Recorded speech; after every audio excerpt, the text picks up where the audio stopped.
ఆంధ్రప్రదేశ్లో తెలుగుదేశం పార్టీ మాజీ ఎంపీపీ వీరయ్య చౌదరిని మట్టుపట్టారు. ఒంగోలులో ఆయన ఆఫీసులో ఉండగా దొండగులు వచ్చి కత్తులతో పొడిచి చంపేశారు. చంద్రబాబు నిన్న వెళ్ళి తన పార్టీకి నాయకుడు కాబట్టి వెళ్ళి నివాళులర్పించారు. ఈ ఘటన మీద కఠిన చర్యలు తీసుకుంటామని చెప్పారు. బాగానే ఉంది. కానీ అసలు వ్యవహారం ఆరా తీస్తే ఈ ముప్పవరపు వీరయ్య చౌదరి మర్డర్ వెనక పీడిఎస్ బియ్యం మాఫియా ఉంది అనేటువంటి కథనాలు వస్తున్నాయి. పీడిఎస్ బియ్యం, రేషన్ బియ్యం అక్రమంగా తరలించేసేటువంటి ముఠ వీరయ్య చౌదరి కారణంగా నష్టపోతున్నామని భావించి అతన్ని అడ్డు తొలగించుకునే ప్రయత్నం చేసింది అనేటువంటి వాదన మొదలైంది. నిన్న పోలీసులు కొంతమంది అనుమానితుల్ని అదుపులో తీసుకుంటే అక్కడ తేలినటువంటి వ్యవహారం ఇదే. పొన్నూరు ఇక్కడ ఉన్నటువంటి టీడీపీ నాయకుడు వీరయ్య చౌదరి హత్య కేసులో ప్రకాశం జిల్లా పోలీసులు 3 అనుమానితుల్ని గుంటూరు జిల్లా పొన్నూరులో అరెస్ట్ చేశారు. గుంటూరు జిల్లా పొన్నూరులో 3 అరెస్ట్ చేస్తే అనుమానితుల ద్వారా తేలింది ఏంటంటే ఈ మొత్తం వ్యవహారంలో పొన్నూరు పట్టణంలోని నిడుబ్రోలు ప్రాంతానికి చెందిన గోపి, అమీర్, అశోక్ అనే 3 యువకులను ఒంగోలు తరలించినట్టుగా ఆంధ్రజ్యోతి పత్రికలో వచ్చినటువంటి కథనం. ఎందుకు ఈ మర్డర్ జరిగిందనంటే ఈ అక్రమ రేషన్ బియ్యం రవాణా నేపథ్యంలోనే ఈ మర్డర్ జరిగినట్టుగా అనుమానిస్తున్నారు. వాస్తవానికి తొలుత వీరయ్య చౌదరి లిక్కర్ వ్యవహారం, రియల్ ఎస్టేటు ఈ 2 విషయాల్లో చొరవగా ఉంటారు కాబట్టి ఆయన ఆ తగాదా ఇప్పటికే ఆ విషయాల్లో కొన్ని ఆర్థికపరమైనటువంటి లావాదేవీలకు సంబంధించిన సమస్యలు ఉన్నాయి కాబట్టి అందులో ఏదైనా జరుగుంటుందా అని అనుమానించారు.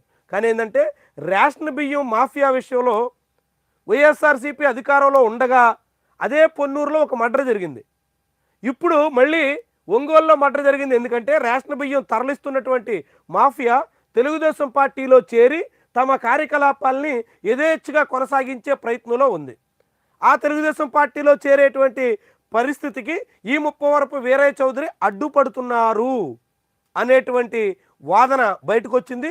ఆ రేషన్ బియ్యం తరలింపు కారణంగానే ఇప్పుడు వీరయ్య చౌదరి హత్యకు గురయ్యారు అంటూ చెబుతున్నారు. మరి నిజంగానే రేషన్ బియ్యం మాఫియా మూలంగానే మర్డర్ అయితే మరి దీనికి జనసేన అధినేత పవన్ కళ్యాణ్ ఏం చెప్తారు? ఆంధ్రప్రదేశ్ ఉప ముఖ్యమంత్రిగా ఆయన కాకినాడ వెళ్ళి సీజ్ ద షిప్ అన్నారు నవంబర్ నెలాఖరున. కేంద్ర ప్రభుత్వంతో కూడా మాట్లాడి రేషన్ బియ్యం ఎక్కడా తరలించకుండా అడ్డుకుంటాం అని చెప్పుకొచ్చారు. మరి అలాంటి రేషన్ బియ్యం ఏకంగా ఇప్పుడు ఒక వ్యక్తిని, తెలుగుదేశం పార్టీ నాయకుడిని హత్య చేసేటంత స్థాయికి చేరిందంటే, ఇంతకుముందు లిక్కర్ మాఫియాలో అక్కడక్కడ మర్డర్లు జరిగినాయి, శాండ్ మాఫియాలో మర్డర్లు జరిగినాయి, ఇప్పుడు రేషన్ బియ్యం మాఫియాలో మర్డర్ల వరకు పరిస్థితి వచ్చేసిందంటే ఏ రీతిన ఆంధ్రప్రదేశ్లో రేషన్ బియ్యం పీడిఎస్ రైస్ మాఫియా నడుస్తుందో అర్థమవుతుంది. మరి ఇప్పుడు పవన్ కళ్యాణ్కి ఇదేమైనా పడుతుందా? ఆయన ఏమైనా దీనికి సమాధానం చెప్తారా? ఆయనే అన్నారు, ఖచ్చితంగా ఈ రేషన్ బియ్యం మాఫియాని అడ్డుకుని తీరుతాం, ఇది దేశానికి ప్రమాదం, అత్యంత రక్షణ సంబంధించినటువంటి విషయం, పోర్టులన్నింటే ఇదే యథేచ్ఛగా సాగుతుంటే ఎట్టి పరిస్థితులను ఉపేక్షించాం అని ఆయన చెప్పుకొచ్చారు. మరి 6 నెలలు అయింది ఆయన ఆ మాటలు చెప్పి. ఇప్పుడేమో మర్డర్ల వరకు వచ్చింది రేషన్ బియ్యం మాఫియా.